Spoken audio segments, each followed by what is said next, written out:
Item ಯಾವುದೇ ಇರಲಿ try ಮಾಡಿ ಆಚಿ ಚಿಕನ್ ಮಸಾಲಾ. ಖಾಸಗಿ ಬಸ್ ಡಿಕ್ಕಿಯಾಗಿ 16 ವರ್ಷದ ಬಾಲಕ ಸಾವನ್ನಪ್ಪಿದ್ದ. ರಾಶಿ ಕನಸು ಕಟ್ಟಿದ್ದ. SSLCಯಲ್ಲಿ ರ್ಯಾಂಕ್ ಕೂಡ ಬಂದಿದ್ದ ಈ ಬಾಲಕ. ಇದೇ ಆಕ್ಸಿಡೆಂಟ್ನ ವಿಚಾರಕ್ಕೆ ಸಂಬಂಧಪಟ್ಟಂತೆ ಒಂದಿಷ್ಟು ಅಪ್ಡೇಟ್ಸ್ ಲಭ್ಯವಾಗ್ತಾ ಇದೆ. ರಸ್ತೆ ದಾಟಲು ನಿಂತಿದ್ದಾಗ ತಲೆ ಸುತ್ತಿ ಬಾಲಕ ಬಿದ್ದಿರ್ತಾನೆ. ಬ್ಯಾಲೆನ್ಸ್ ತಪ್ಪಿ ಕೆಳಗೆ ಬೀಳ್ತಿದ್ದಂತೆ ಖಾಸಗಿ ಬಸ್ಸೊಂದು ಹರಿದು ಹೋಗಿದೆ. ನಿನ್ನೆ ಬೆಳಗ್ಗೆ ಬಾಗಲೂರು ರಸ್ತೆಯಲ್ಲಿ ದುರ್ಘಟನೆ ಸಂಭವಿಸಿರುವಂಥದ್ದು. 16 ವರ್ಷದ ವರುಣ್ ಮೃತ ಬಾಲಕ ಅಂಥೇಳಿ ಗುರುತಿಸಲಾಗಿದೆ. ಮುಗಿಲು ಮುಟ್ಟಿದೆ ಮೃತ ವರುಣ್ ಕುಟುಂಬಸ್ಥರ ಆಕ್ರಂದನ. ಇದ್ದೊಬ್ಬ ಮಗನನ್ನು ಕಳೆದುಕೊಂಡು ಈಗ ಕುಟುಂಬ ಗೋಳಾಡಬೇಕಾದಂತಹ ಪರಿಸ್ಥಿತಿ ನಿರ್ಮಾಣವಾಗಿದೆ. ನೀವು ಕೂಡ ದೃಶ್ಯವನ್ನು ಗಮನಿಸ್ತಾ ಇದ್ದೀರಿ.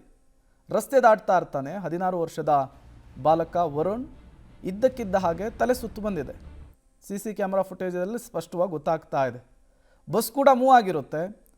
ಆತ ಕೆಳಗೆ ಬೀಳ್ತಾ ಇದ್ದ ಹಾಗೆ ಖಾಸಗಿ ಬಸ್ನ ಹಿಂಬದಿಯ ಚಕ್ರ ಆತನ ದೇಹದ ಮೇಲೆ ಹರಿದು ಹೋಗಿದೆ. ಸ್ಥಳದಲ್ಲಿಯೇ 16 ವರ್ಷದ ಬಾಲಕ ಸಾವನ್ನಪ್ಪಿರುವಂಥದ್ದು. ರಸ್ತೆ ದಾಟ್ತಾ ಇದ್ದಂತಹ ಸಂದರ್ಭದಲ್ಲಿ ಈ ಅನಾಹುತವಾಗಿದೆ.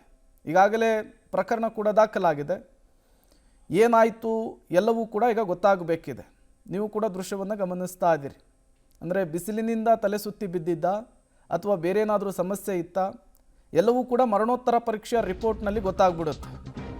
ನಿನ್ನೆ ತಂದೆಗೆ ಔಷಧಿ ತರೋದಕ್ಕಂಥೇಳಿ 16 ವರ್ಷದ ವರುಣ್ ಮೆಡಿಕಲಿಗೆ ಹೋಗಿರ್ತಾನೆ. ಈ ವೇಳೆ ಬಿಸಿಲಿಗೇನೆ ತಲೆ ಸುತ್ತಿ ಬೀಳ್ತಾನೆ ಬಾಲಕ ಅನ್ನೋದು ಗೊತ್ತಾಗುತ್ತೆ.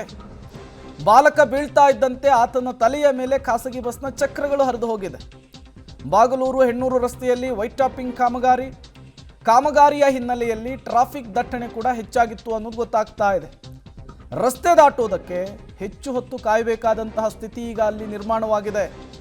ಇದೇ ರೀತಿ ರಸ್ತೆಯನ್ನು ದಾಟುವಂತಹ ಸಂದರ್ಭದಲ್ಲಿ ಬಿಸಿಲಿನ ತಾಪಕ್ಕೆ ತಲೆ ಸುತ್ತು ಬಿದ್ದು ಆ ಬಾಲಕ ಬೀಳ್ತಾ ಇದ್ದ ಹಾಗೇನೆ ಈ ಅನಾಹುತವಾಗಿದೆ. ನೀವು ಕೂಡ ದೃಶ್ಯವನ್ನು ಗಮನಿಸ್ತಾ ಇದ್ದೀರಿ. 16 ವರ್ಷದ ಬಾಲಕ ಆತ ಯಾವ ರೀತಿ ತಲೆ ಸುತ್ತು ಬಂದು ಅಲ್ಲಿ ಬೀಳ್ತಾ ಇರುವಂತಹ ದೃಶ್ಯವನ್ನು ಗಮನಿಸ್ತಾ ಇದ್ದೀರಿ. ಪಾಪ ಖಾಸಗಿ ಬಸ್ನ ಡ್ರೈವರ್ಗೂ ಕೂಡ ಅದು ಅಂದಾಜಿಗೆ ಬಂದಿಲ್ಲ. ಆತ ಬೀಳ್ತಾನೆ, ಆತನ ತಲೆ ಮೇಲೆ ಬಸ್ಸಿನ ಚಕ್ರ ಹೋಗುತ್ತೆ ಅಂಥೇಳಿ. ಬಸ್ ಅರ್ಧ ಮೂವ್ ಆಗಾದ್ಮೇಲೆ ಈ ದುರಂತ ಆಗಿರುವಂಥದ್ದು. ತತ್ಕ್ಷಣಕ್ಕೆ ಅಲ್ಲಿ ಖಾಸಗಿ ಬಸ್ ನಿಲ್ಲೋದನ್ನು ಕೂಡ ನೀವು ಗಮನಿಸ್ತೀರಿ. ಸುತ್ತಮುತ್ತ ಕೂಡ ಜನ ಬಂದು ಆಸ್ಪತ್ರೆಗೆ ಶಿಫ್ಟ್ ಮಾಡುವಂತಹ ಕೆಲಸವನ್ನು ಕೂಡ ಮಾಡ್ತಾರೆ. ಬಟ್ ಬಾಲಕ ಬದುಕುಳಿದಿಲ್ಲ ಅನ್ನೋದು ಗೊತ್ತಾಗ್ತಾ ಇದೆ. ಇದ್ದೊಬ್ಬ ಮಗನನ್ನು ಕಳೆದುಕೊಂಡು ಈಗ ಕುಟುಂಬಸ್ಥರ ಆಕ್ರಂದನ ಹೇಳತೀರದಂತಾಗಿದೆ. ಗೋಳಾಡಬೇಕಾದಂತಹ ಪರಿಸ್ಥಿತಿ ನಿರ್ಮಾಣವಾಗಿದೆ.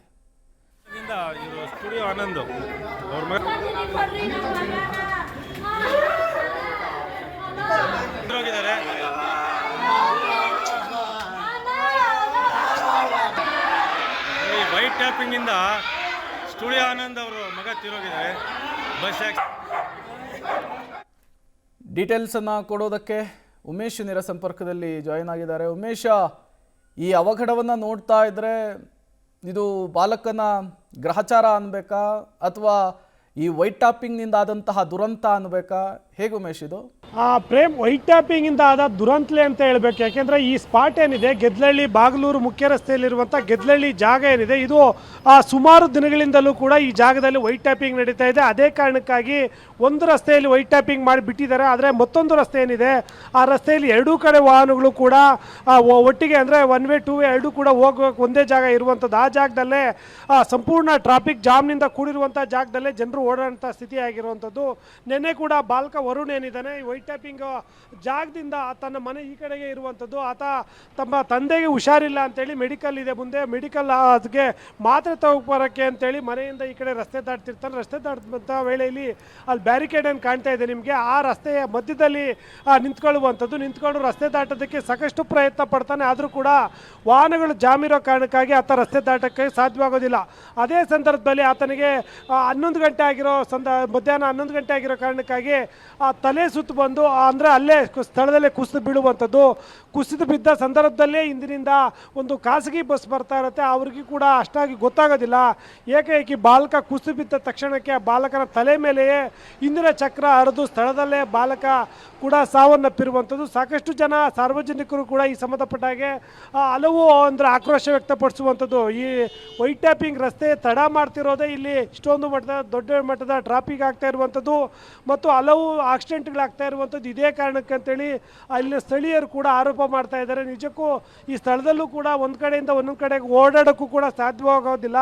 ನಿನ್ನೆ ಯಾವಾಗ ಇನ್ಸಿಡೆಂಟ್ ಆಯಿತು ಅದಾದ ನಂತರದಲ್ಲಿ ಆ ಟ್ರಾಫಿಕ್ ಪೊಲೀಸರು ಬಂದು ಈ ಜಾಗದಲ್ಲಿ ನಿಂತ್ಕೊಂಡು ಜನರನ್ನು ಒಂದು ಕಡೆಯಿಂದ ಒಂದು ಕಡೆಗೆ ಹೋಗೋದಕ್ಕೆ ಏನು ಸಹಾಯ ಮಾಡ್ತಾ ಇರೋದು ಹೊರತುಪಡಿಸಿದರೆ ಈ ಹಿಂದೆಲ್ಲ ಸಾಕಷ್ಟು ಆಕ್ಸಿಡೆಂಟ್ ಆಗಿದ್ದರೂ ಕೂಡ ಯಾರೂ ಕೇರ್ ಮಾಡ್ತಾ ಇಲ್ಲ ಅನ್ನೋದು ಇಲ್ಲಿನ ಸ್ಥಳೀಯ ಆರೋಪ ಆಗಿರುವಂಥದ್ದು. ನಿಜಕ್ಕೂ ವರುಣ್ ಏನಿದ್ದ, ವರುಣ್ 9ನೇ ಕ್ಲಾಸ್ನಲ್ಲಿ ರ್ಯಾಂಕ್ ಸ್ಟೂಡೆಂಟ್ ಆಗಿದ್ದ ಅನ್ನೋ ಮಾಹಿತಿಗಳು ಲಭ್ಯ ಆಗ್ತಾ ಇರುವಂಥದ್ದು. SLCಗೆ ಹೋಗಬೇಕಾಗಿದ್ದಂಥ ವರುಣ್ ನಿನ್ನೆ ದಾರುಣವಾಗಿ ತನ್ನ ತಂದೆಗೆ ಮಾತ್ರೆ ತೆಗೆದುಕೊಬರಕ್ಕೆ ಹೋದಂಥ ವೇಳೆಯಲ್ಲಿ ದಾರುಣವಾಗಿ ಸಾವನ್ನಪ್ಪಿದ್ದಾನೆ. ಸಾರ್ವಜನಿಕರು ಕೂಡ ತೀವ್ರ ಆಕ್ರೋಶ ವ್ಯಕ್ತಪಡಿಸ್ತಾ ಇರುವಂಥದ್ದು. Prem. Okay, thank you Umesh ತಮ್ಮೆಲ್ಲ ಮಾಹಿತಿಗಾಗಿ.